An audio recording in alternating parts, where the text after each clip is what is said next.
Bro, Hakuri is really like that, bro. I did not expect him to be the new leader, to be the genius of sorcery for the Sazanami clan. In the beginning of this chapter, we got Shiba telling Hakuri about the steps of sorcery, how to unlock his powers. Then we see Hakuri on the ground after his brother is beating on him. Then somehow, those items that he was torturing his brother with somehow appears. And it looks like from the storehouse. I'm like, how is it in the storehouse? And not only that, he did use the shockwave ISO technique. Then we see Hakuri's storehouse ability, and his brother's like, it can't be, there's no way. This is where we get a flashback of Soya and his father telling him that his father's like, Soya, you're going to be the leader of the clan, but when you become the leader, you can't use your shockwave power anymore. The only person that was able to wield both was the first leader of the clan. He was a genius. Not only that the storehouse it's not inherited by blood. You have to do it by the ceremony. The price of that is losing your shockwave ability. He said that his younger brother, Hakuri's twin, couldn't be the one to be the leader, but he will be one of the strongest warriors of the clan. Soya will be the leader. He tells Soya to stop worrying about his brother Hakuri and that he's a failure. And the reason Hakuri's like, that's the reason why I love him so much, is because he's a failure. And we see Hakuri rising up against Soya, and we see a flashback of Shiba telling him that you will be a sorcerer. Then we see that panel of Hakuri with the mask that shows that you're the leader of the clan and the wielder of the storehouse.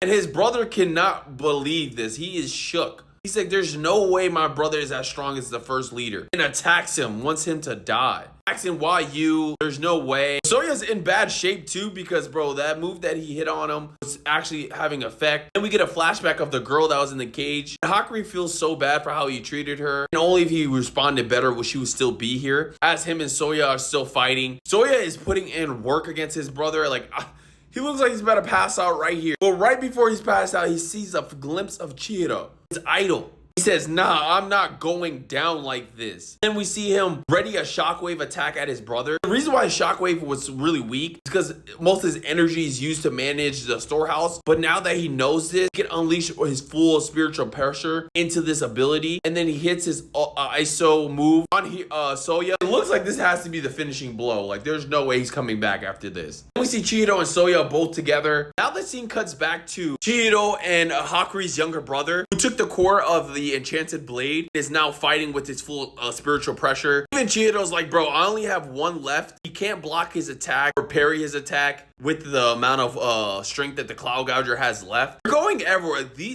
They're so fast right now. Literally, even Shiba's like, what's going on? He can't even tell. The Tao guy goes for attack, but Chihiro is moving so quick with his Mai technique that he flashes past the dude. Right behind him, Chihiro has him dead to right. Before he could even do anything, that core starts to be unstable, causing him to explode, causing his death, bro. Oh my God. Buddy just died right in front of him, bro.